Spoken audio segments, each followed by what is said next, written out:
Good noon mga kaasidik. Andito pala tayo ngayon sa abandonado na zipline. Ang pinakauna-unahang zipline dito sa Cebu. Tara tingnan natin kung anong kalagayan. Kung bakit ito ay hindi na active ngayon. Tingnan natin to mga kaasidik. Ito ang abandonado na ngayon na zipline. Ito makikita niyo. Parang ang tibay pa naman itong kable. Parang hindi pa siya kinakalawang. Puntahan natin dito ang makina kung tingnan natin kung okay pa ba. Yan ang makina niya. Parang kinakalawang na yata to. Parang sirang-sira na kasi medyo matagal-tagal na talaga siguro to mga kaasidik. At nandyan pa talaga ang upuan sa operator na nag-operate nitong makina na to mga kaasidik. At ating tingnan dito mga kaasidik yung kable na nagdala ng hila sa yung sakayan ng mga tao mga kaasidik na papunta doon sa kabila na bundok. Yan yung parang tinatawag na kung sa scooter pa to ay pambelt.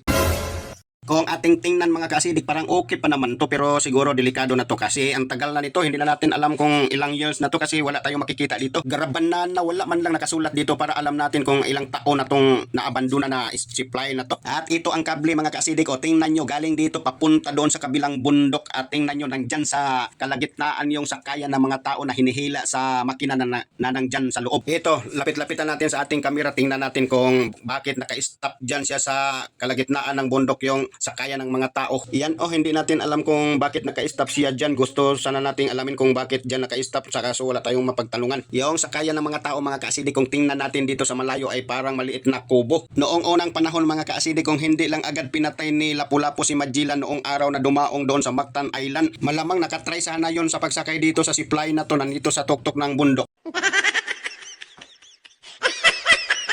Hindi pa naman masyadong luma ang kanilang waiting shed dito at saka na yung bahay na nilagyan ng makina mga kaasidik. Kaso ang dami ng damo dito, damuhan na siya. At ilang taon na rin akong padaan-daan dito mga kaasidik at ngayon ko lang to natsimpuhan. Ngayon lang ako nakabidyo kasi yung dinadaanan ko to lagi akong nagmamadali. Tinitingnan ko dito ang makina mga kaasidik. Buti hindi to kinuha ng mga masamang tao kasi ang bigat pa naman ito. Malaking binta na to kung ipatimbang nila sa scrapan. Yung pagpasok ko dito mga kaasidik, tinitingnan ko kung mayroon bang tao kasi gusto kong magpaalam bago magbidyo kaso walang tao. Kung may magtanong mga kaasidik kung bakit ito ay hindi na active, hindi ko rin alam kasi wala tayong makikita ditong nakasulat kung anong dahilan at wala tayo ditong mapagtanungan kung bakit ito ay inaabandona na alam naman natin na kapag ganito ay patok na patok to sa mga turista. O di kaya mga kaasidik kung tingnan nyo kung sa akin lang ay parang nakakatakot naman kapag ganito kalayo ang papuntahan mo doon sa kabilang bundok at alam naman natin na ang lalim na malalim dito.